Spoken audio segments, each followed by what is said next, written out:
It's time to cook with Susan Beck. Well, today we're going to make chicken tetrazzini. This is one of my favorite casseroles when I'm using a recipe. So many of my casseroles, I just throw different things together, and we're going to talk about that today and how you can make some variations on this as well. Well, I've already cooked my bacon and have that sitting on some paper toweling drying. I have 4 strips of bacon. I also have my oven preheating to 350 degrees, and I have a pot with about a tablespoon of salt in it, kosher salt. Any kind of salt is fine, coming to a boil because my chicken tetrazzini is going to have spaghetti as its base. You know, whenever making casseroles, you can choose noodles, you can choose rice, you can choose spaghetti, whatever you'd like. This is another great recipe if you have some leftover spaghetti to use it up and make it into something a little different. Be sure to watch my most viewed recipe on my YouTube channel, Time to Cook with Susan Beck, for spaghetti pizza. I use leftover spaghetti for that and kind of do a combo of pizza and spaghetti. And it is delicious, and obviously lots of people have found it interesting, so check that out. All right, into our chicken tetrazzini, we are going to use some green peppers. Today I'm using a lot of things that I have saved in my freezer from last summer. So I have, a good half cup of a green pepper, and this is just gonna go into, I'm just gonna use the grease from my bacon in the same skillet. We're gonna do everything in that same skillet, except if you don't have your spaghetti left over, you will have to have a pot for that. Oh, one little piece there. Okay, my green pepper is already chopped. Probably half of a green pepper is all you would need otherwise.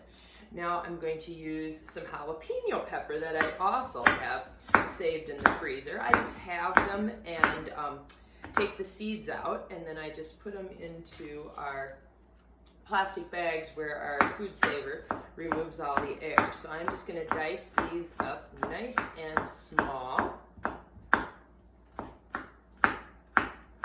This is something that I've added to this recipe. This is a recipe that a classmate of mine's mother used to make, and somehow it ended up the recipe in the hands of my mother.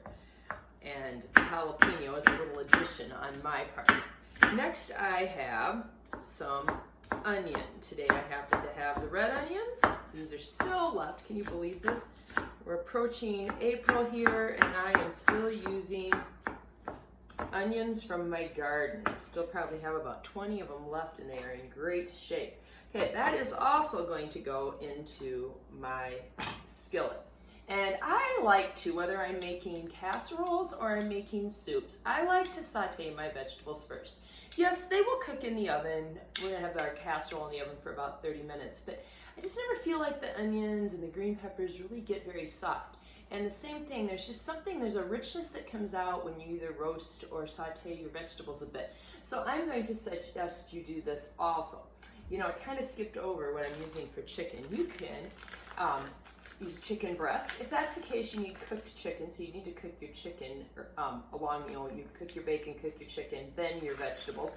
I happen to have all these little pieces of chicken here that my husband always boils the carcasses of our chickens that get butchered. We raise our own chickens, and when he takes them to the Amish to be cleaned, he comes home then and cuts them into the breasts and the legs and the thighs. Keep a few of them whole, but the ones he cuts up, he boils off the meat, and that's the meat that I'm going to use.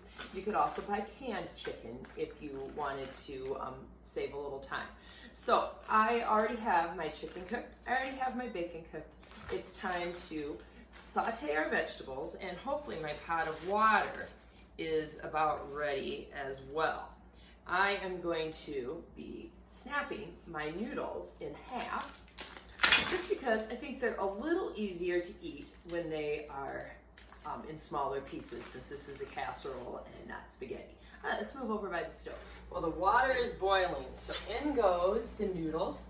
I like to just put a lid on it until it comes back to a boil and then cook it with the lid off. That'll take roughly 8 minutes. Just cook it to whatever texture you like, al dente or whatever. It is going to cook a little more in the oven, so it doesn't need to be overcooked by any means. Just do it according to the package directions.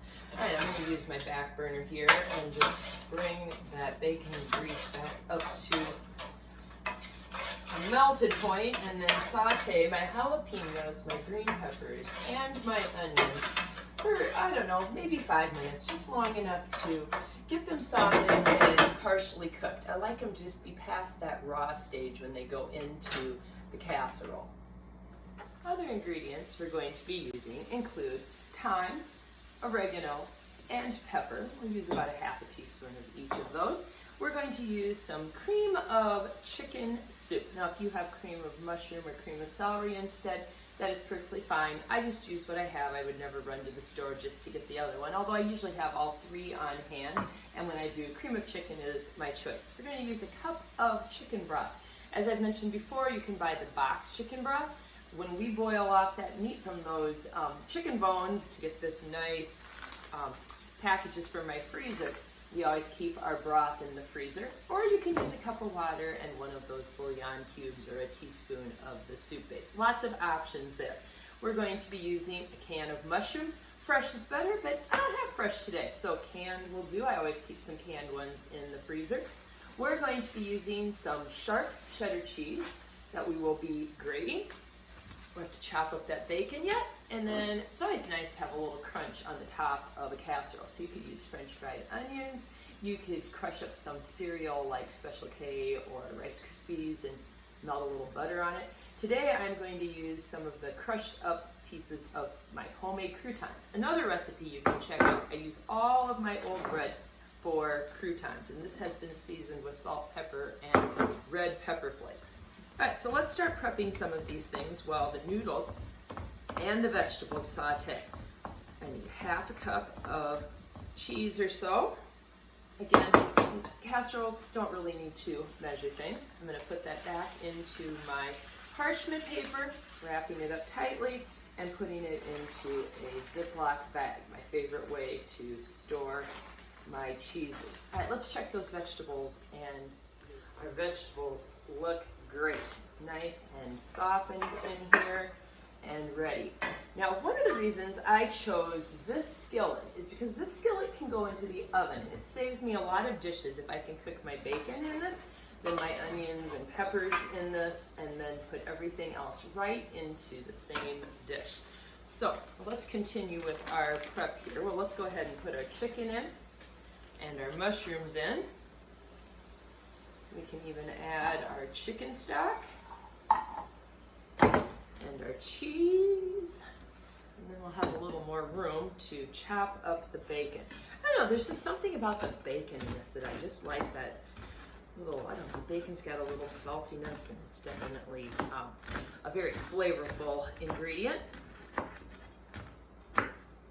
So lots of little pieces there so that every bite of casserole has some bacon in it. Again, that was 4 slices of bacon, cooked and chopped. Next, we'll put in our cream of chicken soup. Put that out of there. Oh, here it comes. Usually it comes out in one nice big blob, and it did. All right, time for some pepper, and again, I just kind of eyeball it when I'm doing the fresh ground pepper. And then I will measure half a teaspoon of oregano and thyme. Now, I've seen a lot of chicken tetrazzini recipes that use pimento, not an ingredient that I ever have in the house, so I never think to buy it. Don't really use it for much of anything else, so I just skip that, and I guess that's maybe where I came up with the idea of using the jalapeno. All right, the breadcrumbs will be on last, so we're not going to be ready for those until our noodles are finished. I'm going to be serving this tonight with some Brussels sprouts. So while this bakes in the oven, I will be cleaning the ends off my Brussels sprouts, and I will steam my Brussels sprouts in my rice cooker. Nice little side dish. My noodles are drained, so the spaghetti is going to go right into the pot as well. And we are ready to just stir it all together here.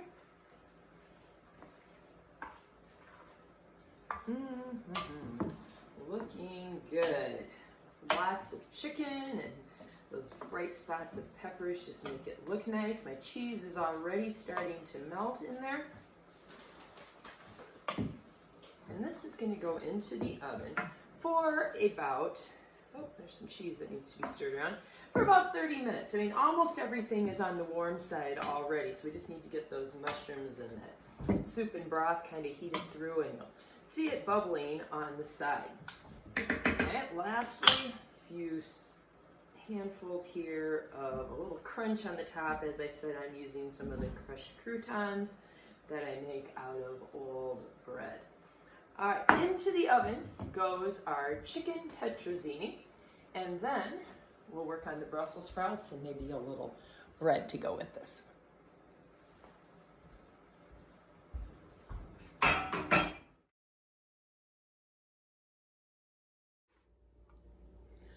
All right, I'm serving up my chicken tetrazzini with chicken and bacon and green peppers and a little half a jalapeno to give it a little kick.